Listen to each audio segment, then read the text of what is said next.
Gusto niyo sumakay ng bus na patungong Visayas Region? This is the all-new bus from Silver Star, the Higer Tourist. In this video, sasakyan natin ng isa sa mga new bus ni Silver Star, pero routes lamang ito. Titingnan natin kung sulit ba at gaano kaganda ang performance San Pedro Laguna to Lucena City, Quezon. Let's find out. Before we start this video, please subscribe to my YouTube channel at hit the notification bell para maka-updated kayo kung maka-upload ako mga panibagong video. This is Ibis. Ano ba hinihintay natin? Tara, ride na tayo.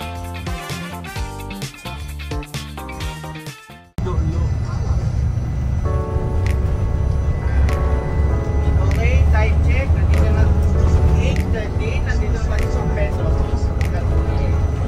Ay, yun yung 11. Hoy, tatlo sila oh. Tatlo jackpot oh. Sabihan na ko sila. Ganda. Ano? There is. Good morning mga kabases. Nandito na tayo ngayon sa Silver Star Terminal. As you can see, ito. Na-shuttle kami ng itong South City Express Incorporated bus, pero handle nila is yung Silver Star. So nakikita natin ngayon mga kabases ang mga Bisaya runners. Patol na ito. Pinaka ano to, OG itong ano na to, Silver Star na B11R. Pero ito yung sasakyan namin papuntang Lucena. Routes lang naman ito mga kabases, pero hindi pa to official na isasakyan. Kaya binintay natin. Tara! Ride na tayo.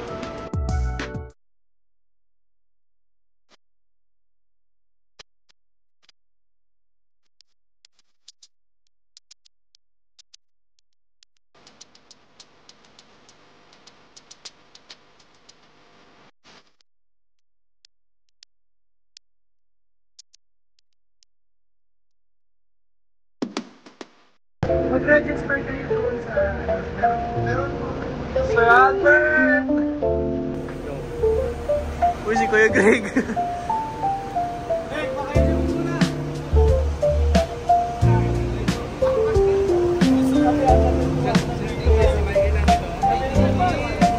So, hello mga kabases. Dito tayo ngayon sa loob ng morning po.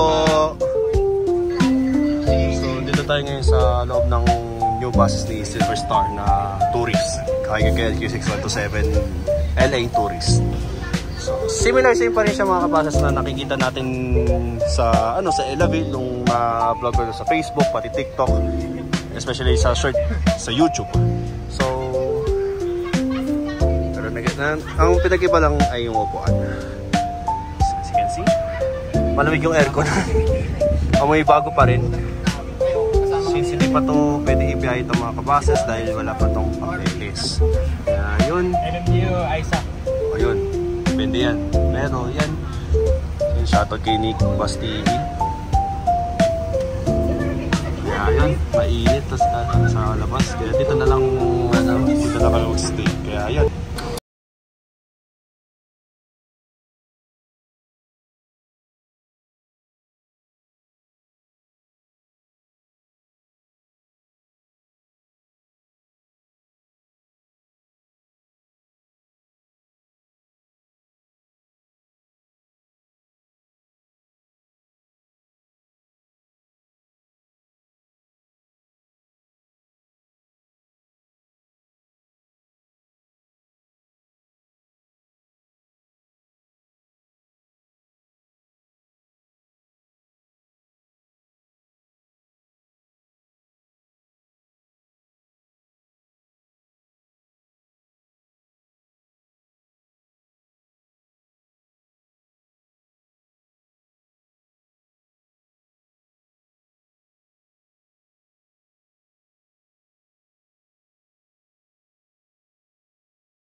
sa libro, makikita mo lang ang teorya.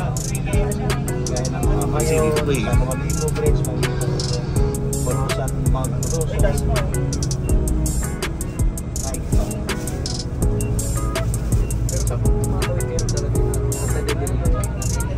Oo, minsan delete, lalo na pagka maraming pangarga. Paunahan kasi. Tapos pag may bagyo na uyan, oo, wala tawid na. Tawid na may bagyo.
Dito yun eh, dito.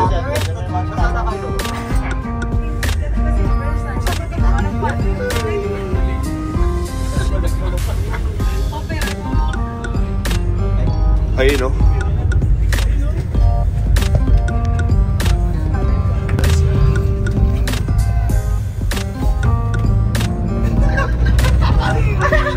Palawag naman lagi yun. Depende sa store. May PTEX. Pero pag ano, PTEX pabiyo.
stopover.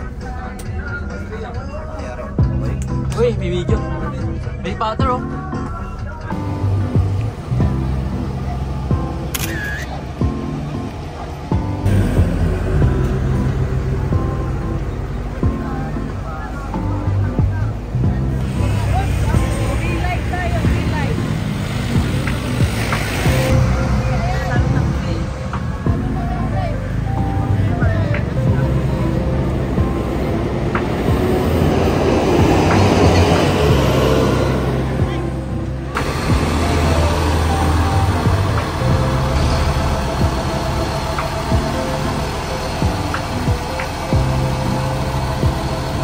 So yun nga mga kabasa, stop over muna tayo konti dahil magpo-photoshoot ng ano, bagong unit ni Silverstar. As you can see, nandito tayo ngayon sa bypass road ng papuntang Sariaya, Quezon. Ayun na, nakikita natin yung mga ano, mga units ni Silverstar ay paandar na, kaya yun, papara ko na lang yung nasa likod kasi doon ako nakasakay, yung 01 o 03 na una, pero yun. Kaya ayun, tuloy-tuloy pa rin ang biyahe patungo ng Lucena.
First North, 5 star. Ano pa? Maria de Leon. Ay, Maria de Leon eh. Tumagdag na yun. Ano pa yung susunod na ano? Dalin na yun, Dalin din. Hindi, maganda kay Dalin. Maganda yung upuan kay Dalin. Kaso ano, bagyo bagawa na, naglalagay. Ay, gusto ko. Tayo. Tuloy pa lang ako, tapos may...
Grand Terminal na to. Kasi na Grand Terminal na to.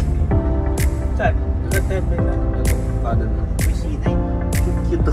Ang cute. Talaga ng bus na yun. Mini C9. 8909. Ano mo talaga? Parang sikat yung biyahe.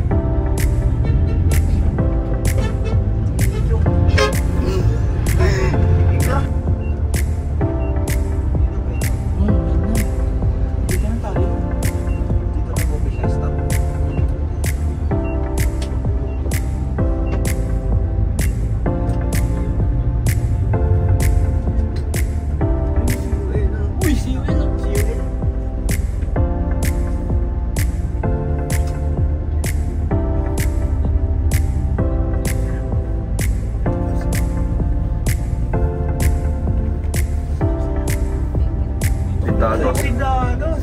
Kala ko unicorn.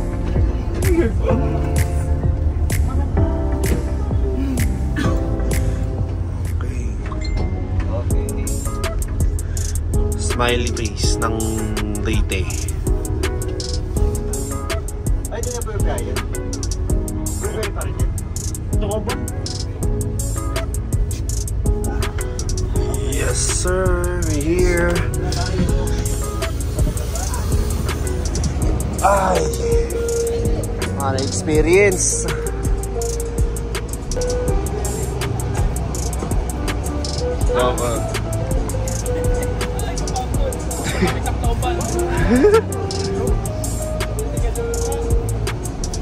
Sino para sa loob?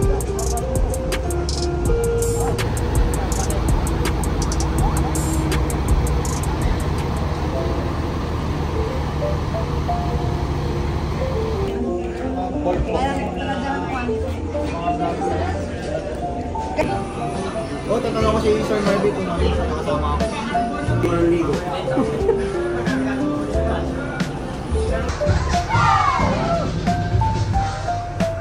Hindi ko nakuhanan ang pagbalik ng San Pedro Laguna dahil nag-sound trip kami mga time na iyon and makapiright pa tayo. So, usapang interior tayo.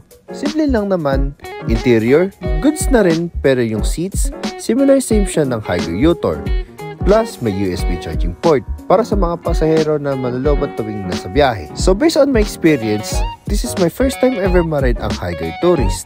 Maganda tumakbo, medyo okay rin ang suspension niya, and yung brake system niya din maganda rin also. I rate it 9 out of 10 ang kanyang performance mga kabases. Big thanks kay Sir Sherwin Guerrero and Sir Nick sa pag-invite sa amin sa road test. Ito yung pinamagandang experience sa mga kapadbas enthusiast. Itong mga tourist na ito mga kabases, probably this December ay ibabay na siya. Since mag-peak season na itong December, antay nyo na lang ito, mararide nyo na rin ito. Kaya comment down below kung nasakyan nyo na ito mga kabases patungan ng summer region. So may next tayo mga kabases na bus ride na malayuan pero 4 hours again. Ito yung clue. Panorte siya, Benguet,